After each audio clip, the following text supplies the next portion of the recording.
24절까지 말씀이고요. 하나님을 경외하는 마음으로 다 같이 일어서셔서 하나님 말씀 보도록 하겠습니다. 열왕기상 18장 20절에서 24절까지 말씀이고요. 우리 다 같이 한 목소리 읽겠습니다. 시작.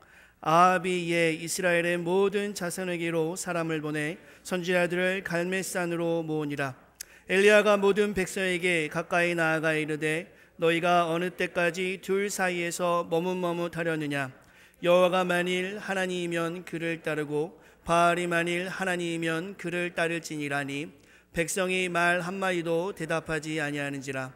엘리야가 백성에게 이르되 여호와의 선지자는 나만 홀로 남았으나 바알의 선지자는 450명이로다.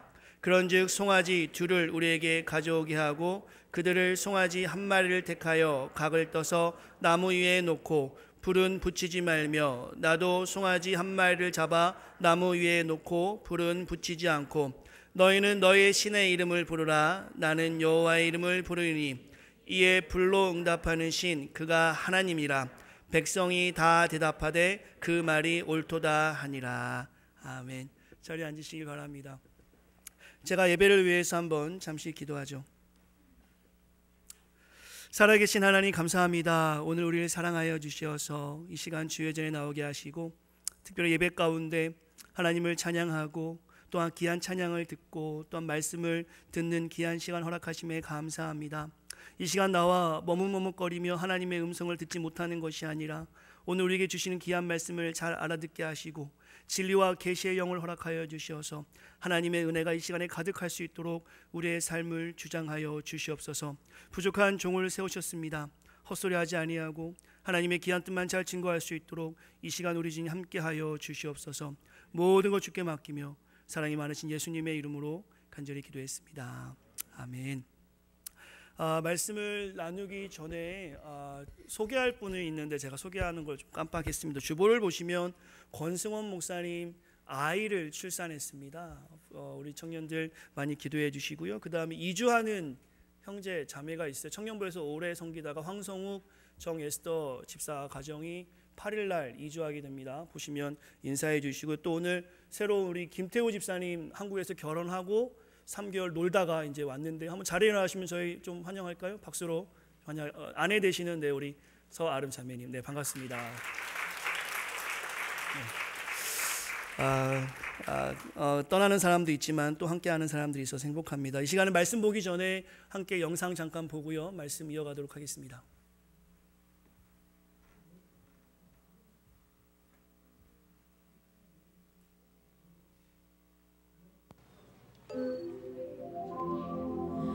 남자가 가정용 인공지능 로봇 아니타를 구입합니다. There she blows then. Your brand new synthetic. Unique styling, one of a kind. Standard domestic profile installed. That'll cover all your basic housework. I'll leave you to crack on. 그녀는 아름다우며 청소를 잘하고 Hello. 아침 식사를 풍족하게 차릴 줄 압니다. She's ours. 아내는 남편이 갑자기 사온 로봇에 당황합니다. 가정에 신경을 쓰지 못한 자신이 대체되는 듯한 느낌을 받습니다. Hello. You must be Laura. Small. 동화책을 딸에게 읽어주려 하지만 딸은 서두르지 않는 아니타를 더 좋아합니다. I'll take over now, Anita. No, I want her to do it. Reading to you is Mummy's job. But she doesn't rush. 가족들은 아니타가 차려준 아침 식사에 즐거워합니다. Tea. Oh, so this is what breakfast's supposed to be like. Dad, the jam's in a 영국 드라마 휴먼스는 인공지능 로봇이 생활화된 세상을 그리고 있습니다. 이 세상에선 로봇이 사람들의 귀찮은 일을 대신 해주고 있습니다. 딸은 이런 세상에 불만이 많습니다. Gone from an A to a D in computers. I heard of this term. Oh, come on, that's bollocks. We all know what amazing minds you have. If you apply yourself, Yeah. you... Could be anything I want, right? What about a doctor? That'd take me 7 years, but by then you'd be able to turn any old synth into a brain surgeon in 7 seconds. Just want you to do your best. The best isn't worth anything. 무엇을 하건 인공지능이 더 뛰어나다면 공부할 필요가, 일을 할 필요가 있을까요? Look, I've got like 0 future. There's literally nothing I can do. Dolly can't do better, and I'm cool with that. feels so pointless. Sins could hit a hole in one every time, and all they do is carry the bags. It's like, I don't know, using a Ferrari as golf cart. 정서가 조금 불안해 보이는 엄마에게 아니타가 말합니다. It is self-evident that, in many ways, I can take better care of your children than you, Laura. What? I don't forget. I don't get angry, or depressed, or intoxicated. I am faster, stronger, and more observant. I do not feel fear. However, I cannot love them. 엄마는 반박하지 못합니다. 여기 다른 부부가 재활 치료용 로봇을 대여합니다. 로봇은 아내를 마사지해주고 재활 훈련. 여기까지만 보도록 하겠습니다. 이 영상은 인간과 기계를 다룬 휴먼이라는 2015년에 영국에서 나오는 영화인데요. 앞으로 우리가 살아갈 미래가 어떨지에 대해 잘 설명해 주고 있습니다. 이 미래의 이야기는 조금 과장된 것처럼 보이기도 하지만 2045년에 인공지능과 로봇이 지배할 세상이라는 UN 보고서를 보면 우리 사회는 인공지능과 로봇과 싸워야 한다라고 그 논문을 발표했습니다.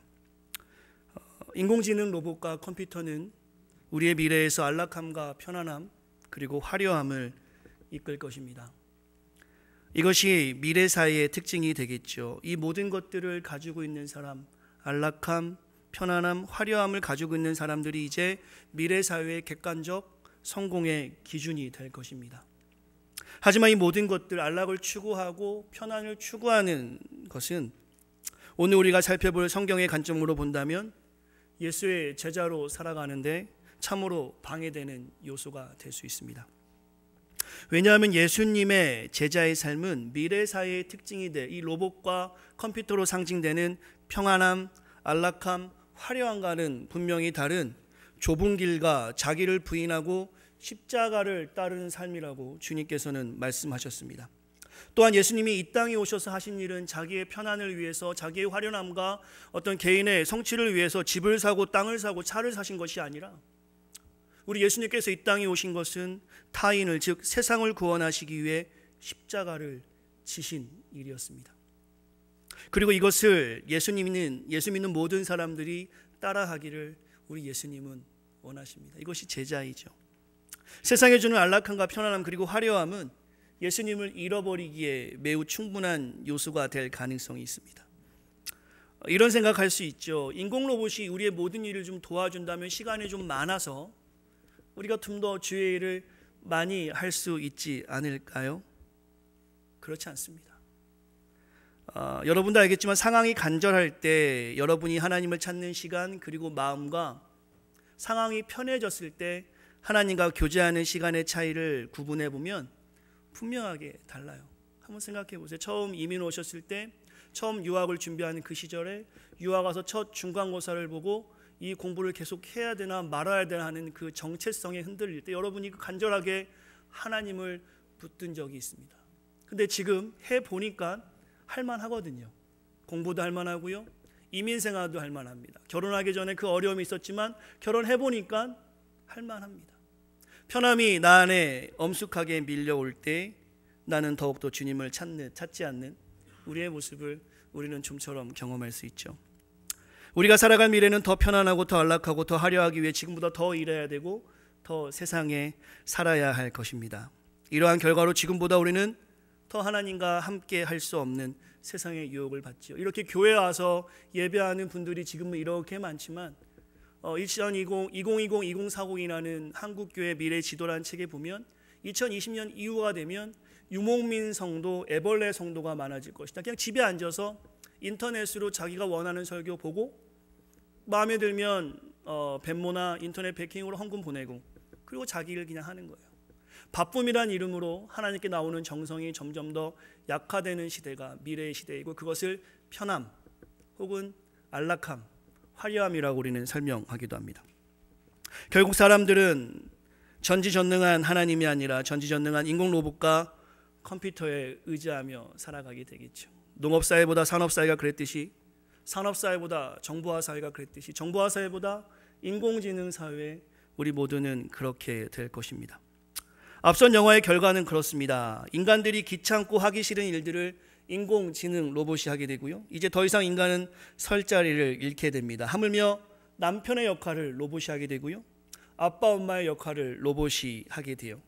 가정이 깨어지게 되고 사회는 뛰어난 로봇들로 인해 인간들이 일들을 차지했던 모든 일들을 로봇이 하게 되고요. 인간들은 삶의 이욕을 잃은 채 살아간다고 그 영화는 말하고 있습니다. 미래 사회가 주는 편안함과 안락함의 경고이겠죠. 이와 같이 무시할 수 없는 결과를 우리는 예상하지만 세상은 여전히 우리에게 안락함, 편안함, 화려한 개인을 제공하며 사람들로 하여금 세상에 속하게 합니다. 그리고 그 세상에서 사람들은 개인의 안락함과 편안함을 추구하면 추구할수록 파생되어지는 욕심, 탐욕, 이기심, 개인 중심주의가 주변의 사람들 또한 상처 주게 되죠. 비약적인 논리가 아닙니다. 왜냐하면 세상은 누가 먼저 더 편안하고 누가 먼저 더 안락하며 누가 먼저 더 화려한 개인이 되느냐에 초점을 맞추고 사람들은 살아가기 때문입니다. 눈에 보이는 그것이 다인지 알고 그것을 갈망하고 또한 그것이 주어지면 자랑하게 되고요. 그러한 세상에 우리는 살아가게 되죠. 더 편한 것, 더 안락한 것, 더 화려한 개인이 되지 못하면 비교되고 절망되고 낙오자가 됩니다. 이미 우리는 이것을 경험하며 살아가고 있어요. 진리를 알지 못하는 세상들은 어쩌면 이렇게 사는 것이 당연합니다. 심판이 없다고 생각하기 때문에 이 땅에서의 삶이 단 한 번, 욜로라는 말로 요즘 많이 쓰고 있는데요. 단 한 번의 삶이라 여기고 자신의 쾌락과 욕심을 채우며 이기적으로 개인적으로 살아가는 것 지극히 당연해 보여요. 세상 사람들에겐 그것이 탓할 것이 못 됩니다. 하지만 진리를 경험한 기독인조차 주일이면 이렇게 교회에 나와서 하나님을 찬양하며 은혜를 사모하며 좀 아까 찬양 뒤돌아서지 않으리 세상 등지고 십자가 보내 이런 찬양을 하는 우리에게는 살아계신 주님보다 세상을 더 사랑하는 모습으로 세상에 속해 살아갈 때 그 모습을 보고 우리 주님께서는 염려하십니다. 또한 제가 오늘 주목하고 싶은 것은 오늘 말씀을 통해서 이 땅에 그럴싸한 기독인들입니다. 한쪽에는 세상, 한쪽에는 하나님. 이런 자세로 신앙의 끈을 이어가는 기독인들의 모습도 우리가 심심치 않게 찾아갈 수 있습니다. 세상과 하나님 양쪽에 다 발을 걸쳐놓고 양쪽에서 베네핏을 얻으려고 하는 마치 박쥐의 우화 같은 모습을 우리 기독인들이 가지고 있어요.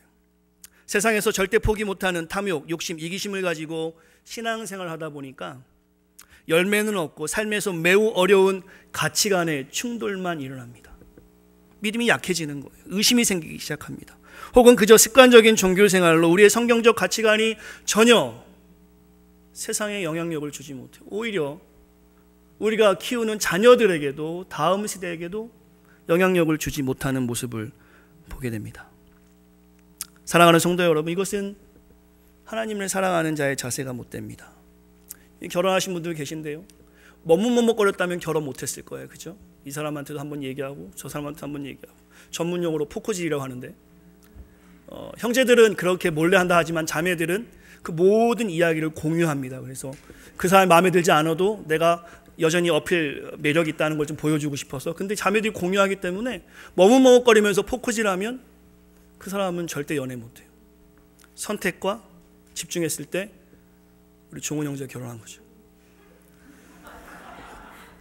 매우 중요한 말씀인 것 같아요. 정말 우리가 구원의 감격을 경험했다면 정말 이 앞에 있는 십자가가 저와 여러분과 상관 있는 하나님의 은혜라고 고백되어진다라면 하나님과 세상 양쪽에 발을 걸쳐놓고 머뭇머뭇 살아가는 것이 아니라 살아가는 하나님께 살아계신 하나님께 나의 온 마음을 집중하는 것입니다.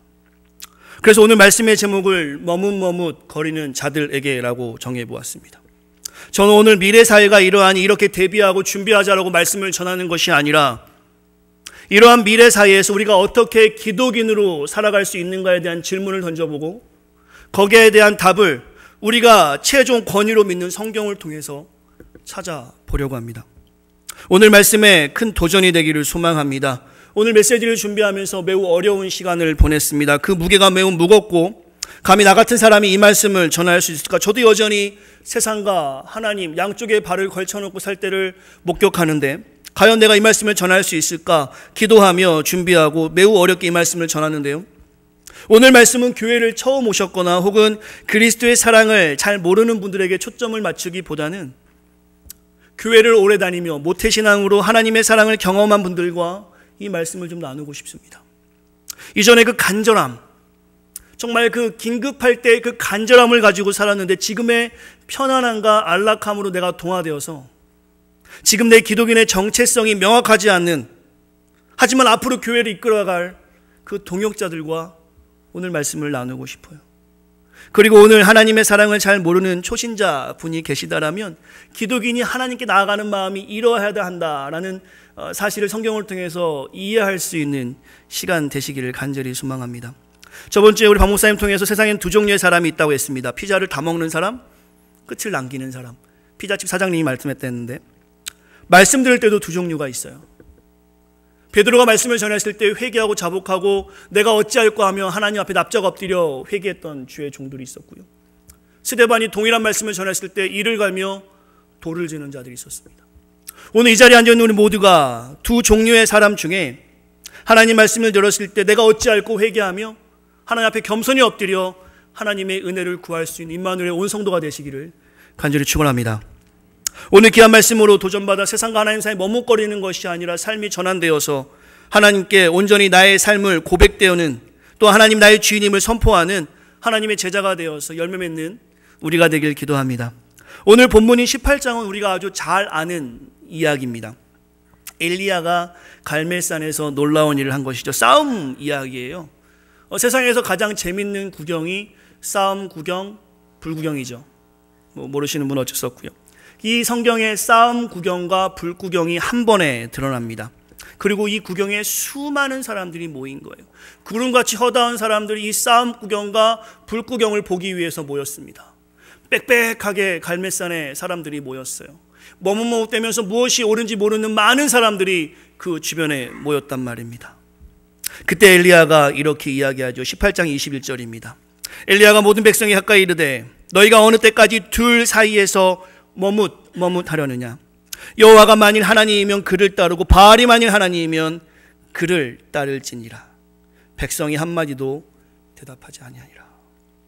오늘 이 말씀은 오늘을 살아가는 기독인에게 주시는 하나님의 말씀임을 우리가 알아야 될 것입니다. 18장 전체를 잠시 살펴보길 원합니다.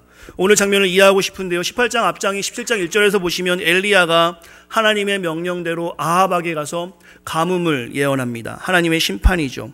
그 뒤로부터 이스라엘은 3년 동안 가뭄이 일어나요. 오늘 본문 18장 1절에 보시면 계속되었습니다. 18장에서 계속된 가뭄으로 이스라엘은 매우 어려움을 겪게 돼요.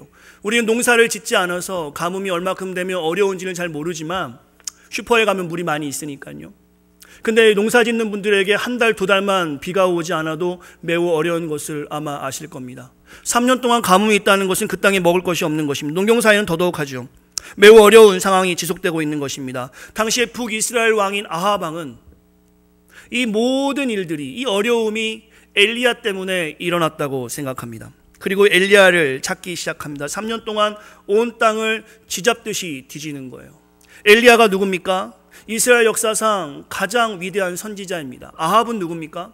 이스라엘 역사상 가장 영적 암흑기가 언제냐라고 물어보면 북이스라엘의 아합 때입니다.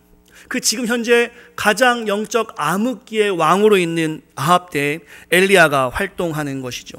오늘 본문의 아합은 하나님과 하나님의 사람들을 제거하지 못해 자기가 섬기는 바알이 화가 나서 가뭄이 있다라고 생각합니다. 그리고 엘리야를 죽이려고 하는 거예요.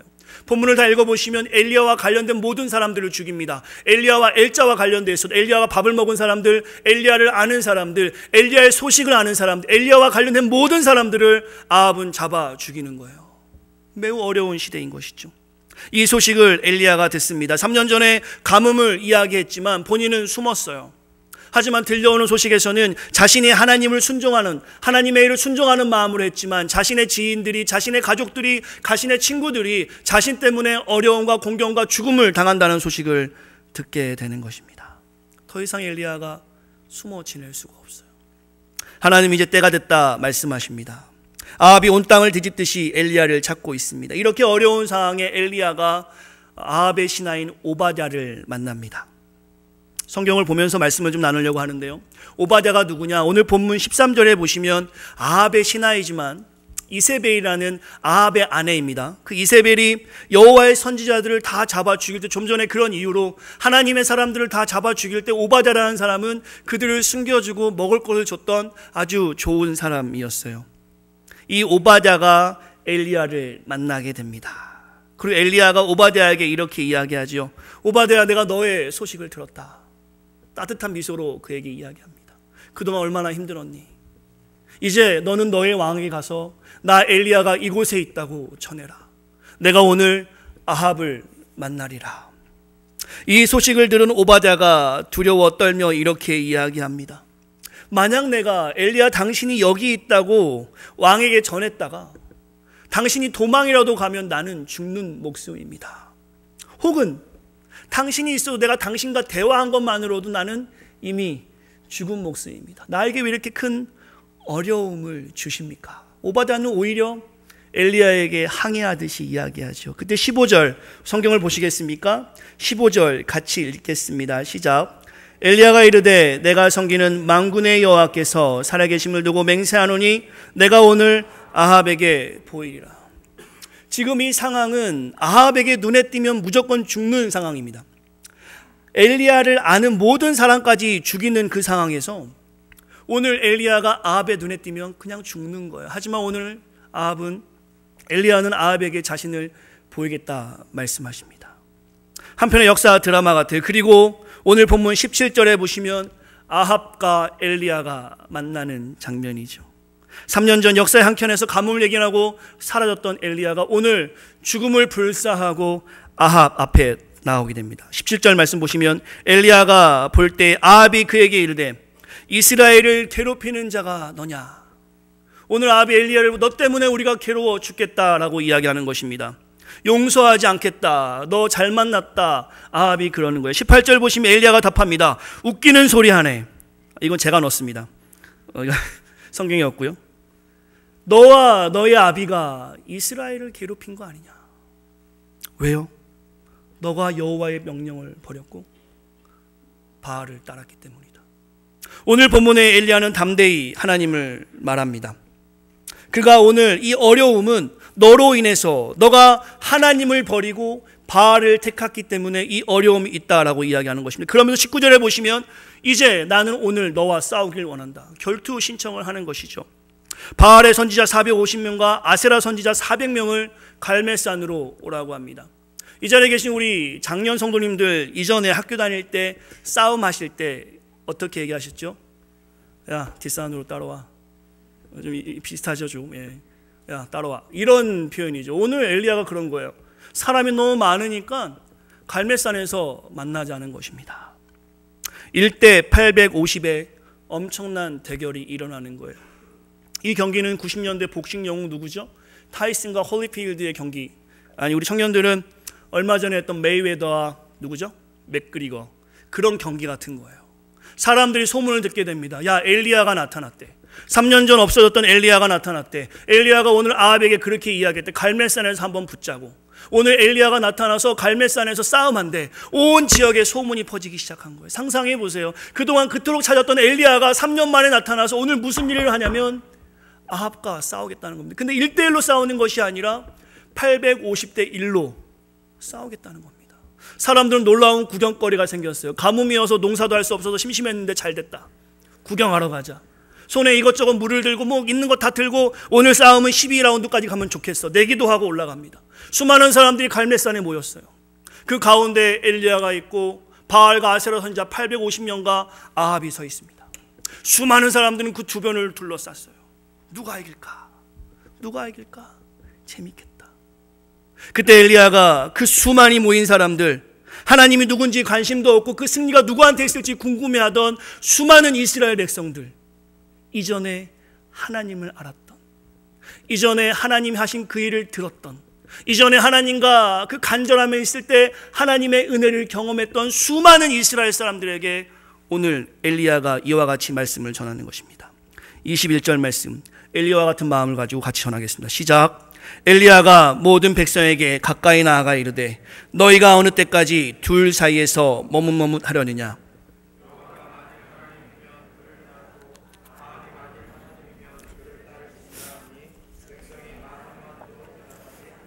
이것을 제가 쉽게 말씀드리면 여러분은 언제까지 양쪽에 다리를 걸치고 머뭇거리며 사시겠습니까?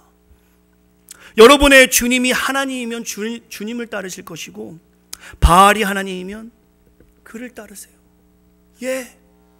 오늘 엘리야는 싸우기 전에 머뭇머뭇 때문에 양쪽에 발을 걸치고 사는 이스라엘 백성들에게 간절한 마음을 가지고 그의 하나님을 전하고 있습니다. 그러나 백성들은 한마디도 그에게 대답하지 못하죠. 우리들처럼 말입니다. 마음에 찔림이 있는 거예요. 마음이 어려운 겁니다. 맞아, 내가 그랬지. 혹은 저게 무슨 말이야? 지금 우리의 입장처럼 둘 사이에 머뭇거리는 사람들이 무엇을 대답할지 모르는 상태가 된 것입니다. 그때 싸움이 시작됩니다. 드디어 싸움이 시작되는데 그 싸움은 제단에 불을 붙이는 거예요. 24절 보시면 너희는 너의 신의 이름을 부르라. 나는 여호와의 이름을 부르리니 이에 불로 응답하신 그가 하나님이라. 백성이 말합니다. 그것이 옳도다. 그때 25절부터 29절에 보시면 숫자가 많은 바알 숭배자들이 제단을 쌓고 이제 자신들의 신의 이름을 부르기 시작합니다. 여러 가지 일을 하겠죠. 점심이 되도록 아무 일도 일어나지 않는 거예요. 그들을 두고 엘리야가 이렇게 말합니다. 27절에 너희 신이 혹시 자는 거 아닌지 큰 소리를 질러보고 혹시 화장실에 갔나 좀 큰 소리 질러봐서 뭔가를 해야 되지 않겠냐? 우리 엘리야가 850명을 향해서 그들을 조롱합니다. 그랬더니 이 말을 들은 바알 선지자들이 전문용어로 난리 부르스를 칩니다. 28절이죠. 같이 읽겠습니다. 시작. 큰 소리를 부르며 그들의 규례를 따라 피가 흐르기까지 칼과 창으로 그들의 몸을 상합니다. 아침부터 시작된 그들의 난리가 아무 일도 일어나지 않으니 이제 그들은 서로에게 칼로 창으로 몸을 해하기 시작합니다. 극단적인 일이 그곳에 일어나는 것이죠. 아무도 그들을 상하게 하지 않았습니다. 그들 스스로 서로를 상하게 하고 있는 중이에요. 그들의 신이 대답하게. 하지만 29절 아무 소리도 없고 응답하는 자가 없더라. 850명이 난리를 쳤지만 전혀 대답이 없었습니다. 그리고 오늘 본문의 주인공이 엘리야의 차례입니다. 같이 읽진 않았지만 30절부터 40절까지 보시면 엘리야가 했던 첫 번째 일은 제단을 수축하는 일이었어요. 무너진 제단을 다시 정성스럽게 쌉니다. 다시 하나님께 나아갈 정성스러운 마음을 갖습니다. 그리고 여러 가지 그의 성경적인 율법에 따라 제단을 세우고 36절입니다. 저녁 소재 드릴 때 이르러 선지자 엘리야가 나아가서 말하되 아브라함과 이삭과 이스라엘의 하나님 여호와여, 주께서 이스라엘 중에서 하나님이신 것과 내가 주의 종인 것과 내가 주의 말씀대로 이 모든 일을 행하는 것을 오늘 알게 하옵소서. 37절 말씀 우리 같이 읽을까요? 시작. 여호와여 내게 응답하소서, 내게 응답하소서. 이 백성에게 주 여호와는 하나님이신 것과 주는 그들의 마음을 대롭히심을 알게 하옵소서 하며 여호와여 내게 응답하소서. 39절 보시겠습니까? 38절에 보면 그렇게 기도했을 때 불이 내립니다. 하루 종일 850명이 난리를 쳤을 때 전혀 일이 일어나지 않았었는데 오늘 본문에 그 엘리야가 하나님을 인정하고 하나님의 역사를 구했을 때 그 하나님께서 불을 내려주십니다. 39절 말씀 우리 다 성경을 보시고 힘차게 읽겠습니다. 시작. 여호와 그는 하나님이시로다. 여호와 그는 하나님. 모든 백성이 여호와 그는 하나님이시로다. 박수를 좀 칠까요? 너무 신나지 않으세요? 저만 신나나요? 여호와 그는 하나님이시로다. 여호와 그는 하나님이시로다. 믿으십니까? 이 땅을 만드신 하나님, 출애굽 여정 가운데 이스라엘을 보호하셨던 그 하나님, 가나안 정복 시에 그 여리고성을 한 말로 무너뜨렸던 그 하나님, 다윗과 솔로몬을 통해서 그 땅을 완벽히 다스렸던 그 하나님께서 오늘 이스라엘 백성이 하나님을 잃은 이 편안함과 안락함과 미래사회와 같이 하나님을 잃은 모습을 가지고 있을 때 엘리야를 통해서 그 어려운 상황 가운데서 하나님이 하나님 되심을 보여주십니다. 엘리야가 한 것은 하나밖에 없습니다. 양쪽에 발을 거치고 살아간 것이 아니라 정확하게 하나님 한 분만을 보고 그는 살았습니다. 그가 정확히 하나님을 한 분만 보고 살았을 때 오직 혼자밖에 없었지만 하나님은 그에게 하나님 되심을 보여주셨습니다. 이 승리를 명확히 보여주신 하나님이 우리 하나님입니다. 요한복음 16장 33절 말씀을 기억합니다. 담대하라, 내가 세상을 이기었노라. 그 하나님께서, 세상을 이기신 하나님께서 오늘 우리에게 말씀하고 있는 거예요. 머뭇머뭇거리지 말고 한쪽을 택하라. 서두에서 저는 미래에 진행되어지고 있는 이야기를 말씀드렸습니다. 이제 인공지능과 컴퓨터의 편안함과 안락함과 그 화려함이 언제가 될지는 모르지만 우리가 상상하는 날보다 더욱 빠르게 우리가 사는 세상을 점령할 겁니다.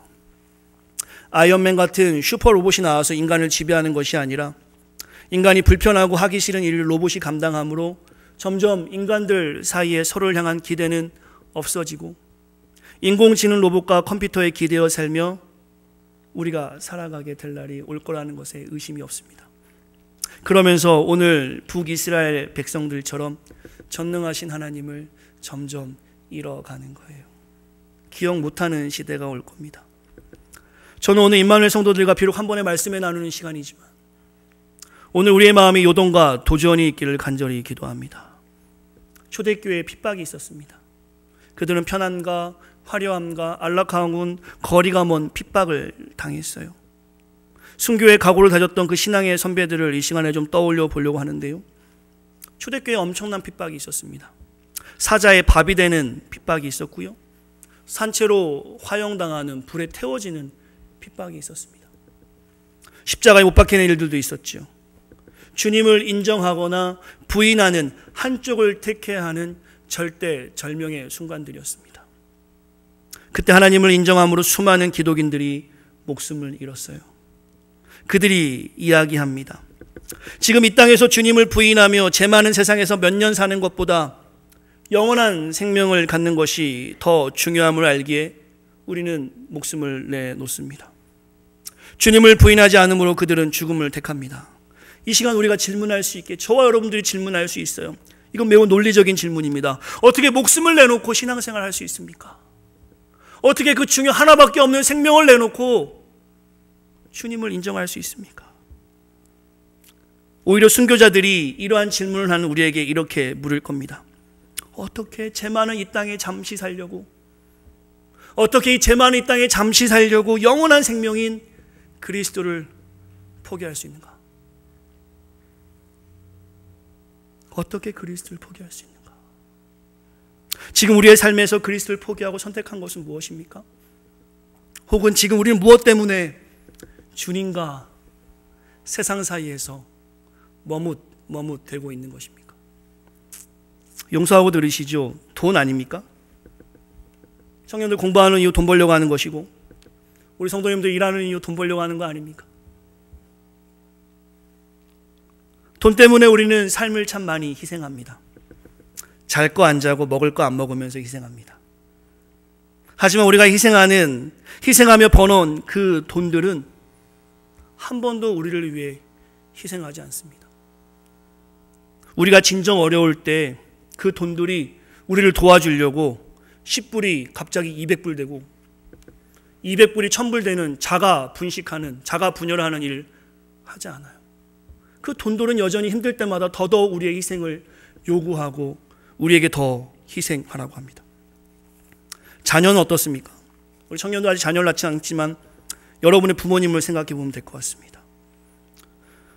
여러분의 삶의 모든 것이 자녀가 된 적은 없으십니까? 여러분의 부모님의 모든 것이 여러분 아닙니까? 우리의 부모님들은 혹은 우리는 자녀 때문에 많은 시간을 희생하고 많은 시간을 사용합니다.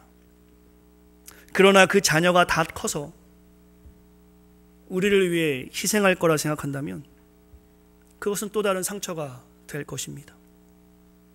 지금 우리 청년들 부모님하고 같이 사는 청년이 얼마나 있습니까? 다 부모님을 떠나서 부모님이 어렵게 희생하며 버는 돈 가지고 이곳에 와서 공부하며 여러분 치폴레 사 먹고 있는 거 아닙니까? 부모님은 그것도 모르고 우리 애가 그 돈 아껴 쓰는 줄 알고 보내지만 여행도 가고 일주일 여행 되면 칸쿤도 가고 플로리다도 가고 마이애미도 갑니다. 괜찮습니다. 뭐 그거 가지고 부모님도 뭐라고 하실 건 아니지만 여러분 자녀도 그렇게 할 거야. 자녀가 부모 때문에 희생한다고 생각하는 것은 오산입니다. 그리고 자녀가 부모를 떠나는 것은 성경적 원리이기도 합니다. 자녀들은 우리의 소유가 아니에요. 지금 삶을 희생하며 따라가는 명예와 권력이 있습니까? 그 명예와 권력이 여러분을 위해서 절대 희생하지 않습니다. 하지만 우리가 믿는 그 하나님은, 저와 여러분이 삶의 주인으로 모시는 그 하나님은 이미 우리를 위해서 십자가에 못 박혀 희생하셨습니다. 아무 상관도 없는 우리의 죄 때문에 그는 고난받으시고 그는 희생하셨습니다. 우리 때문에 말입니다. 저와 여러분 때문에 그는 십자가에서 모진 피를 흘리셨습니다.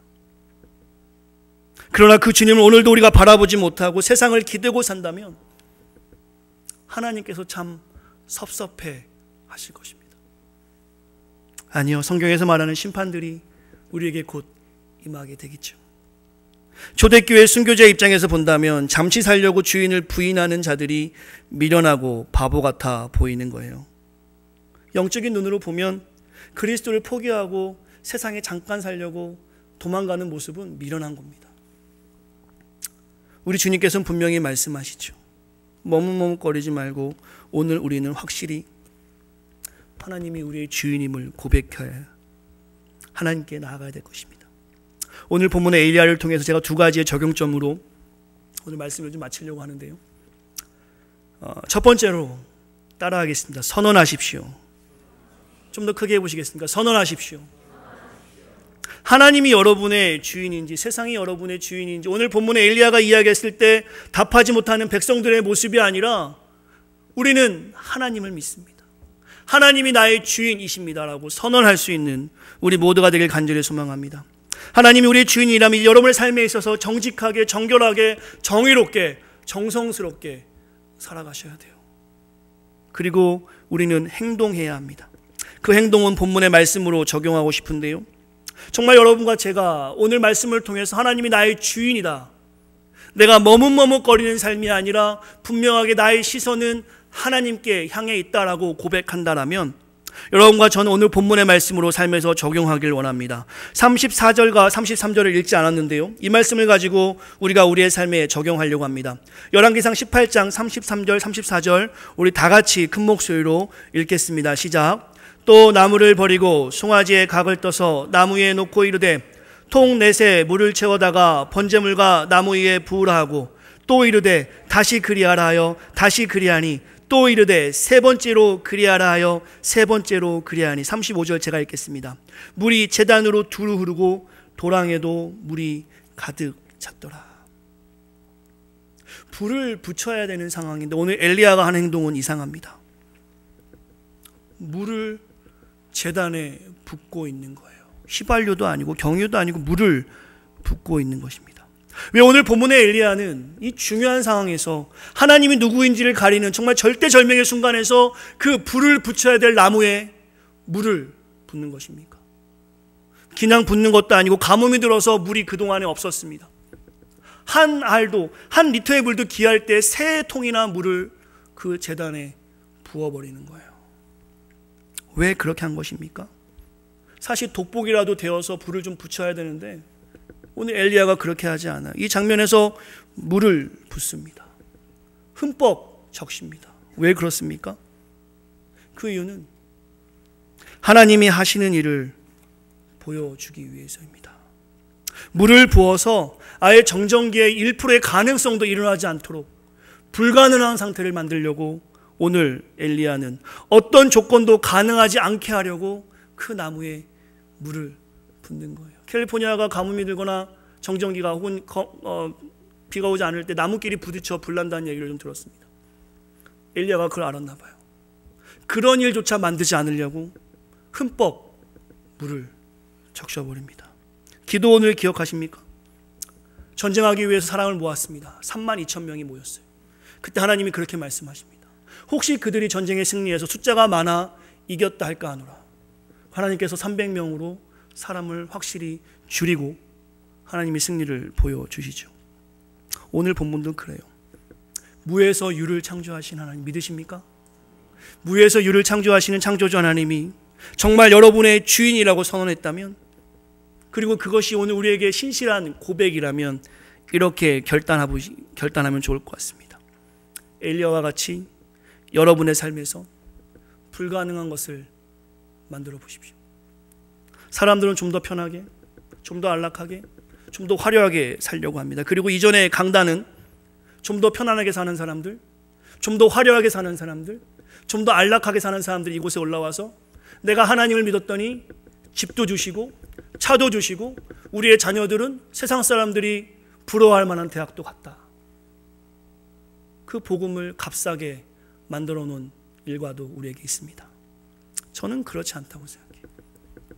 세상에서의 복은 주시면 감사하고 없으면 어쩔 수 없는 것입니다. 그것 때문에 예수 믿는다면 여러분 이제 교회 안 다녀도 돼요.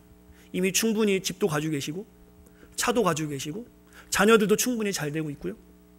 밥도 잘 먹고 있어요. 그것 때문에 우리가 교회 다니는 일이라면 더 이상 교회에 오시지 않아도 됩니다. 세상에 나가셔서 더 편안하게, 더 안락하게, 더 화려하게 사십시오. 저는 오늘 본문을 통해서 저와 여러분과 도전하고 싶은 일은 바로 이것입니다. 우리의 삶을 좀 불편하게 만들자. 우리의 삶을 좀 어렵게 만들자. 아니, 본문을 이용한다면 불가능한 일을 만들자. 혹시 일 때문에 하나님과의 만남에서 머뭇대시는 분들이 계십니까? 오히려 자신을 좀 거세게 다루어 보시면 어떨까요?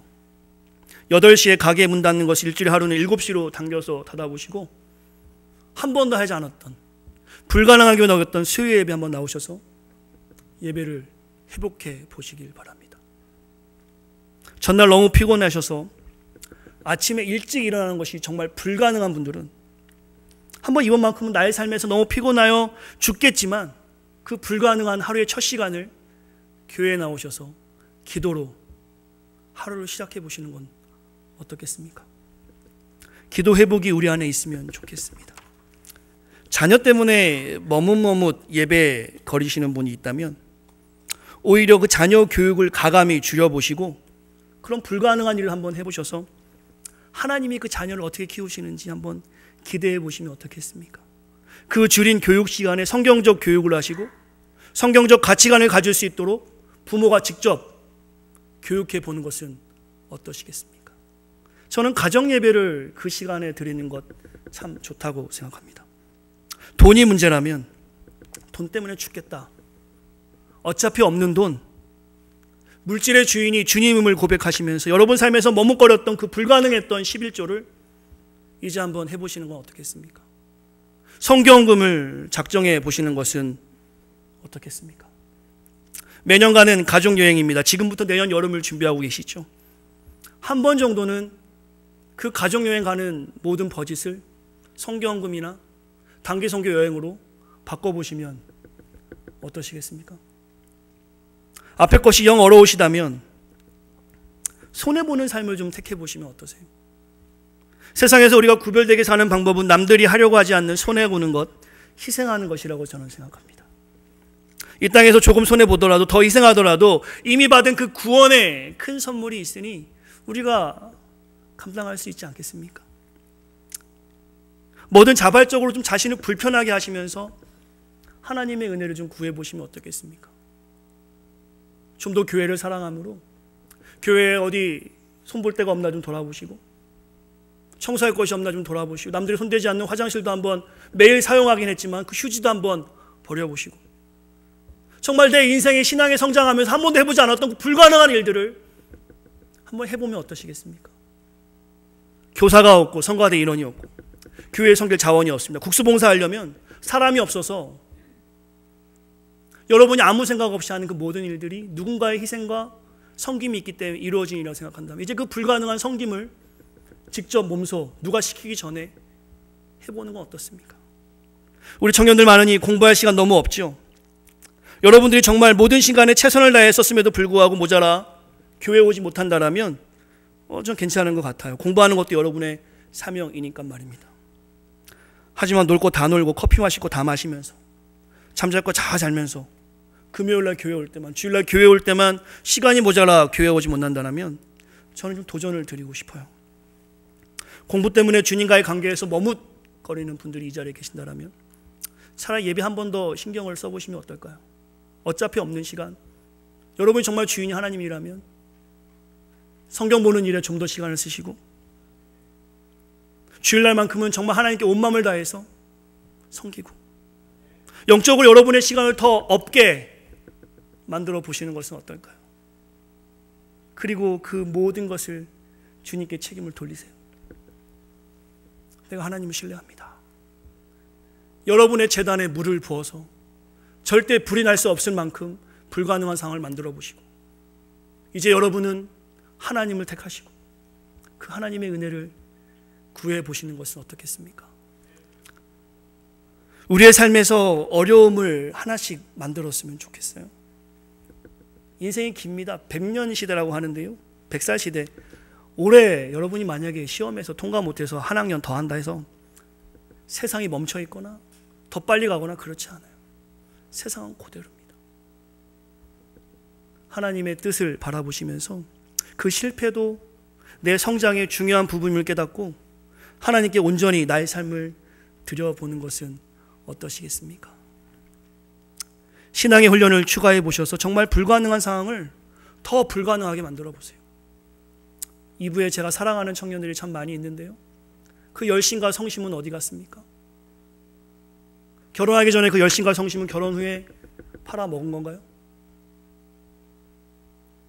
여러분이 낳았던 모든 헌신과 섬김은 분명한 하나님의 은혜가 있어서 한 것으로 저는 확신합니다. 그 은혜가 지속되었으면 좋겠어요. 교회 와서 일하라는 것이 아니라 여러분의 마음을 살펴보시라는 겁니다.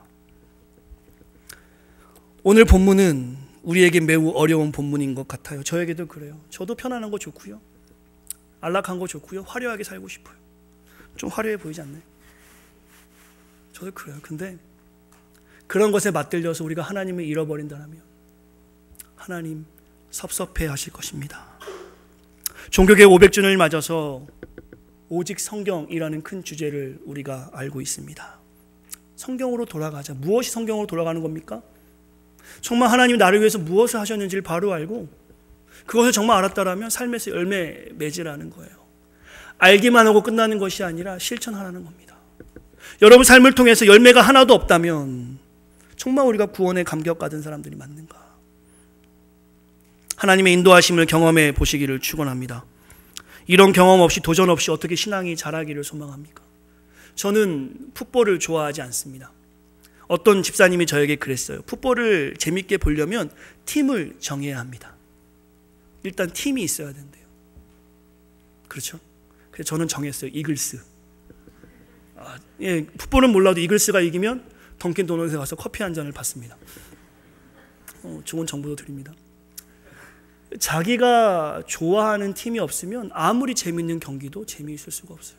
여러분 교회 오는 게 왜 재미없는지 아세요? 왜 힘든지 아세요? 하나님이 내 편이 아니니까.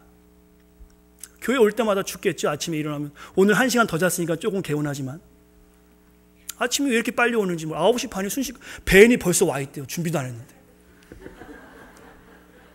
알아요. 아침에 일어나는 거 쉽지 않은 거 알아요. 근데 그게 왜 힘드냐면 하나님이 내 편이 아니어서 그래요. 근데 내가 하나님 내 편이고 하나님을 사랑한다면 그 시간이 너무 더뎌요. 왜 이렇게 벤이 안 오지? 난 준비 끝났는데. 예배 갔는데 너무 준비가 안 돼서 나는 지금 마음의 준비가 다 됐는데 찬양 연습 왜 이렇게 오래 하지? 빨리 예배했으면 좋겠다.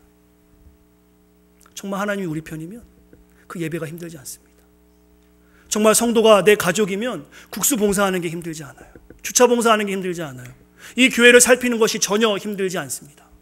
왜냐하면 내가 소속된 교회니까. 게스트와 같은 마음으로 그냥 한번 지나갈 교회니까. 이런 마음으로 교회를 오니 예배도 나에게 정성스럽지도 않고 사람 만남도 부담스럽고 왜 이렇게 나를 잡는지 모르겠어요. 순장은 왜 이렇게 날 전화하는지 모르겠어요. 순장이 사랑해서 그렇게 합니다. 사랑하는 성도 여러분, 우리 찬양 하나 하고요. 다 올라오세요. 찬양팀. 같이 기도하고 마무리했으면 좋겠는데요. 정말 여러분이 하나님을 선언하고 하나님이 여러분의 창조주라고 온 마음 다해 고백했다면 그 불가능한 상황에서 하나님은 일하실 겁니다. 그 하나님의 일하심을 기대하며 나아갔으면 좋겠어요. 세상과 하나님 양쪽에 발을 걸치고 모든 일에 가능성을 두고 조금씩 살아가는 것이 아니라 이쪽도 다 얻으려고 하는 욕심부리는 삶이 아니라 이제 한쪽을 택하시고 거기서 오는 그 은혜를 누리실 수 있는 우리 임마누엘의 온 성도가 되시기를 간절히 축원합니다.